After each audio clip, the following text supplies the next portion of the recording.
Network marketing అనే మాట వినగానే కొంతమందికి ఇది మంచి అవకాశం అనిపిస్తుంది. మరికొంతమందికి మాత్రం ఇది వద్దు అనే ఫీలింగ్ వస్తుంది. మీకు కూడా ఎప్పుడైనా అలా అనిపించిందా? ఎందుకంటే ఈ ఫీల్డ్ గురించి మనం చాలా వింటాం. కానీ నిజంగా ఇది ఏమిటి అనేది చాలామందికి క్లియర్‌గా తెలీదు. సింపుల్‌గా నెట్వర్క్ మార్కెటింగ్ అంటే ఏమిటి? దానిపై ఉన్న అపోహలేమిటి? నిజాలేమిటి? సింపుల్‌గా మాట్లాడుకుందాం. సింపుల్‌గా అర్థం చేసుకుందాం. ఒక కంపెనీ తన ప్రొడక్ట్‌ని అడ్వర్టైజింగ్ మీద భారీగా ఖర్చు చేయకుండా, వాడుతున్న వాళ్ళ ద్వారా ఇంకొకరికి చేరేటువంటి విధానం. అదే నెట్వర్క్ మార్కెటింగ్. మనమందరం ఒక మంచి ప్రొడక్ట్ వాడితే ఏం చేస్తాం? మనకు నచ్చితే సహజంగానే ఫ్రెండ్స్‌కి చెప్తాం కదా! అదే కాన్సెప్ట్ ఇక్కడ బిజినెస్ మోడల్‌గా మారింది. అంతే. ట్రెడిషనల్ బిజినెస్‌లో ఎలా ఉంటుంది? Company, advertising, super stockist, stockist, wholesaler, retailer, చివరగా కస్టమర్ అయినటువంటి మనం ఉంటాం. కానీ నెట్వర్క్ మార్కెటింగ్‌లో కంపెనీ, డైరెక్ట్‌గా కస్టమర్, అక్కడి నుండి మరో కస్టమర్. ఇక్కడ ఒక చిన్న క్లారిటీ అవసరం. ఇది కేవలం జాయినింగ్ చేయడం మాత్రమే కాదు. ప్రొడక్ట్ వినియోగం ఉండాలి. అప్పుడు మాత్రమే ఇది నిజమైనటువంటి బిజినెస్‌గా నిలుస్తుంది. సరే, ఇప్పుడు మనం ఎక్కువగా వినే కొన్ని అపోహలు, అలాగే వాటి వెనుకున్నటువంటి నిజాలను చూద్దాం.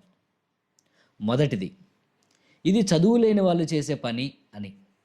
నిజంగా చూస్తే ఇక్కడ డిగ్రీ కంటే కమ్యూనికేషన్ అనేటువంటిది ముఖ్యం. అనుభవం కంటే నేర్చుకునే తత్వం ముఖ్యం. ఎవరైనా చేయొచ్చు, కానీ నేర్చుకునే మనసు లేకపోతే ఎదగటం మాత్రం కష్టం. ఇక రెండవ అపోహ, ఇందులో త్వరగా డబ్బులొస్తాయని. ఇది చాలామంది పడేటువంటి పెద్ద ట్రాప్. మొదట ఇలా చెబుతారు, కొన్ని నెలల్లో లైఫ్ సెటిల్ అవుతుంది అని. కానీ నిజమేంటంటే ఇది కూడా బిజినెస్. టైం పడుతుంది. దీంట్లో క్రమశిక్షణ అవసరం, కన్సిస్టెన్సీ అవసరం. క్విక్ మనీ కోసం వచ్చేటువంటి వాళ్ళు ఎక్కువ మంది మధ్యలోనే ఆగిపోతారు. మూడవది, పై వాళ్ళే సంపాదిస్తారు అని. కానీ ఒకసారి ఆలోచించండి, ఏ బిజినెస్లో అయినా నిజంగా పనిచేసే వాళ్ళే ఎదుగుతారు కదా! ఇక్కడ కూడా అంతే. ఎవరైనా ముందుగా జాయిన్ అయ్యారని కాదు, పని చేస్తున్నారా లేదా అనేది ముఖ్యం.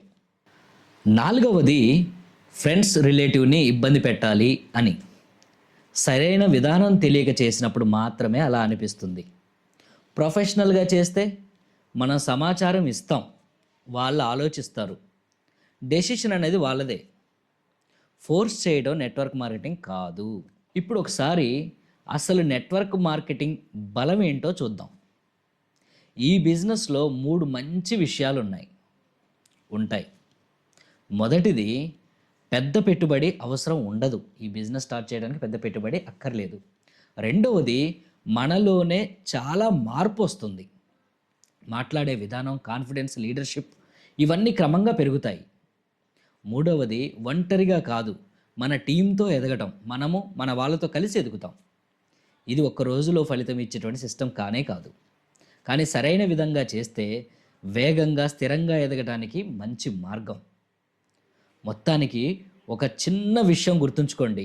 నెట్వర్క్ మార్కెటింగ్ మంచిదా, చెడ్డదా అనేది బిజినెస్ మీద కాదు, దాన్ని చేసే విధానం మీద ఆధారపడి ఉంటుంది. సరైన అవగాహన లేకపోవడం వల్లే ఈ ఫీల్డ్పై ఎక్కువ అపోహలు వచ్చాయి. తర్వాత వీడియోలో మనం ఒక ముఖ్యమైనటువంటి విషయాన్ని తెలుసుకుందాం. నెట్వర్క్ మార్కెటింగ్ని ఎందుకు ఎక్కువగా తప్పుగా అర్థం చేసుకున్నారు. ఆ వీడియో చూసిన తర్వాత మీరు ఈ ఫీల్డ్ని పూర్తిగా కొత్త యాంగిల్లో చూస్తారు. నా పేరు Johnson, continental team coordinator, my life style global private limited. ఈ వీడియోలోని ఇన్ఫర్మేషన్ మీకు నచ్చితే లైక్ చేయండి. మీ ఒపీనియన్ని కామెంట్ ద్వారా తెలియజేయండి. కొత్తగా ఈ ఛానల్ చూస్తున్నట్లయితే సబ్స్క్రైబ్ చేయండి. Thank you.